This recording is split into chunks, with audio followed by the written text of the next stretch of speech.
وننزل من القرآن ما هو شفاء ورحمة للمؤمنين.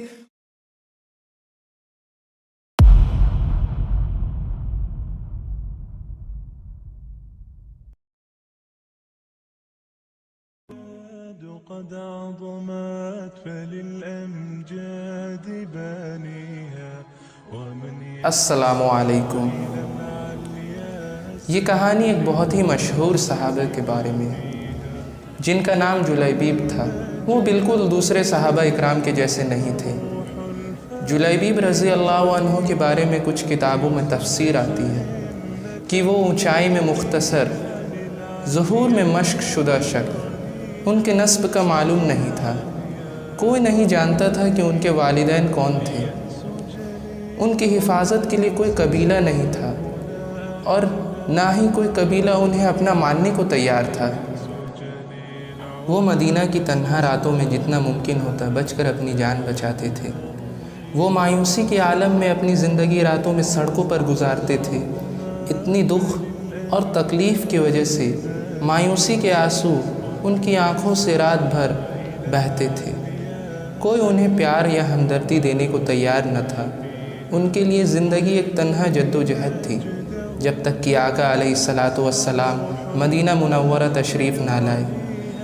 جلیبیب رضی اللہ عنہ حضور کی محفل میں جا کر ان کی تقریر اور بیانات سننے لگے اور وہ اسی طرح حضور کے بہت قریب دوستوں میں شامل ہو گئے. وہ ہمیشہ شرم سے اپنی نظر نیچے رکھتے اور وہ نہ ہی کچھ بولتے اور نہ ہی کچھ پوچھتے تھے. ان کی اسی خاموشی نے حضور کی توجہ کو اپنی طرف کر لیا اور آپ صلی اللہ علیہ وسلم نے ایک بار ان سے پوچھا، اے جلیبیب، مانگو کچھ بھی، کیا کوئی چیز ہے جس کی تمہیں چاہت ہے؟ جلیبیب رضی اللہ عنہ نے شرمیلی آواز میں فرمایا، یا رسول اللہ صلی اللہ علیہ وسلم، اللہ نے مجھے آپ کی صحبت سے نوازا ہے. میں آپ کے مبارک قدموں کے پاس بیٹھ کر آپ کے مبارک جملوں کو سنتا ہوں. اس سے زیادہ مجھے اور کیا چاہیے؟ لیکن آپ صلی اللہ علیہ وسلم اپنے پیارے صحابہ اکرام کی ضرورت کے بارے میں جانتے تھے. جلیبیب رضی اللہ عنہ کو اپنے ذہن میں رکھتے ہوئے آپ صلی اللہ علیہ وسلم انصار میں سے ایک خاندان کے پاس تشریف لے گئے اور آپ نے ارشاد فرمایا، میں تمہاری بیٹی کا ہاتھ چاہتا ہوں شادی کے لیے. وہ انصاری آدمی خوشی سے جھوم اٹھا اور بولا، یہ کتنا شاندار اور بابرکت ہے یا رسول اللہ صلی اللہ علیہ وسلم. پھر آپ نے ارشاد فرمایا، میں اس کا ہاتھ اپنے لیے نہیں مانگ رہا ہوں. تو کس کے لیے یا رسول اللہ صلی اللہ علیہ وسلم؟ اس آدمی نے پوچھا. جلیبیب کے لیے، آپ نے فرمایا. وہ انصاری بالکل صدمے میں پڑ گیا. اس نے کہا، میں پہلے اس کی ماں سے مشورہ کر لیتا ہوں. اور وہ اپنی شریک حیات کے پاس گیا اور اس نے کہا، رسول اللہ صلی اللہ علیہ وسلم ہماری بیٹی کا ہاتھ چاہتے ہیں شادی کے لیے. وہ بالکل خوشی سے پھول اٹھی کہ ماشاء اللہ، رسول اللہ صلی اللہ علیہ وسلم ہماری بیٹی کا ہاتھ چاہتے ہیں. اس آدمی نے کہا، وہ اپنے لیے نہیں، وہ جلیبیب کے لیے چاہتے ہیں. اس عورت نے حیرانی کے ساتھ کہا، لا الہ الا اللہ، جلیبیب کے لیے؟ کیا وہ ابو بکر کے لیے یا عمر کے لیے یا مغیرہ جیسے شخص کے لیے نہیں؟ آخر جلیبیب کے لیے ہی کیوں؟ اس نے صاف صاف منع کر دیا. اور جب یہ دونوں بات کر رہے تھے تب ان کی بیٹی نے انہیں سن لیا اور کہا کہ کیا بات ہے؟ تو انہوں نے کہا، ان للہ، رسول اللہ چاہتے ہیں کہ تم جلیبیب سے شادی کرو. اس نے کہا، سبحان اللہ، کیا آپ سچے مومنین نہیں ہیں؟ آپ کیسے رسول اللہ صلی اللہ علیہ وسلم کا یہ مشورہ منسوخ کر سکتے ہیں؟ اور اس نے کہا، میں مطمئن ہوں اور رسول اللہ صلی اللہ علیہ وسلم کے نظر میں جو کچھ میرے لیے اچھا ہے میں اسے کرنے کے لیے راضی ہوں. تو اس آدمی نے اس خوبصورت عورت سے شادی کی، الحمدللہ.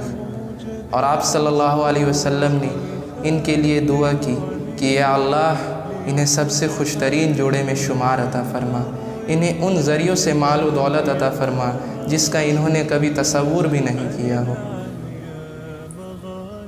ان کے شادی کے کچھ وقتوں بعد ہی جلیبیب رضی اللہ عنہ نے فوجی مہم میں آپ صلی اللہ علیہ وسلم کے ساتھ شرکت فرمائی، اور یہ صحیح مسلم میں ہے کہ جب جنگ ختم ہو گئی تو رسول اللہ صلی اللہ علیہ وسلم نے اپنے صحابہ سے یہ فرمایا، کیا کوئی تم میں سے غائب تو نہیں ہے؟ تو انہوں نے عرض کیا، ہاں فلاں شخص غائب ہے۔ پھر آپ نے فرمایا، کوئی اور تو غائب نہیں ہے؟ لوگوں نے کہا، فلاں شخص غائب ہے۔ پھر آپ صلی اللہ علیہ وسلم نے فرمایا، اور تو کوئی غائب نہیں ہے؟ عرض کیا، کوئی نہیں یا رسول اللہ صلی اللہ علیہ وسلم۔ آپ نے فرمایا، لیکن میں نے جلیبیب کو نہیں دیکھا، وہ بھی ہمارے ساتھ آیا تھا، جاؤ اور اسے دیکھو کہ وہ کہاں ہے۔ ان لوگوں نے جلیبیب رضی اللہ عنہ کو مقتول کے درمیان تلاش کیا اور انہیں 7 لاشوں کے پاس شہید پایا جن کو جلیبیب نے قتل کیا تھا۔ آپ صلی اللہ علیہ وسلم پاس آئے اور ان کے پاس کھڑے ہو کر فرمایا، اس نے 7 آدمیوں کو مارا اور اس کے بعد یہ خود مارا گیا۔ رسول اللہ صلی اللہ علیہ وسلم ان کے جسم پر روئے اور فرمائے، ھذا منی وانا منہ، ھذا منی وانا منہ، یہ مجھ سے ہے اور میں اس سے ہوں، یہ مجھ سے ہے اور میں اس سے ہوں۔ ایک بار جلیبیب رضی اللہ عنہ نے حضور سے پوچھا تھا کہ یا رسول اللہ صلی اللہ علیہ وسلم، اگر میں آپ پر اور اللہ پر یقین کروں تو کیا مجھے جنت ملے گی؟ اس پر آپ نے فرمایا، ہاں۔ کیا مجھے جنت میں حور ملیں گی؟ آپ نے فرمایا، ہاں۔ کیا اللہ کو اس سے کوئی فرق نہیں پڑتا کہ میں کیسا دکھتا ہوں، میرا رنگ کیسا ہے؟ فرمایا، نہیں، اللہ کو ان سب سے کوئی فرق نہیں پڑتا۔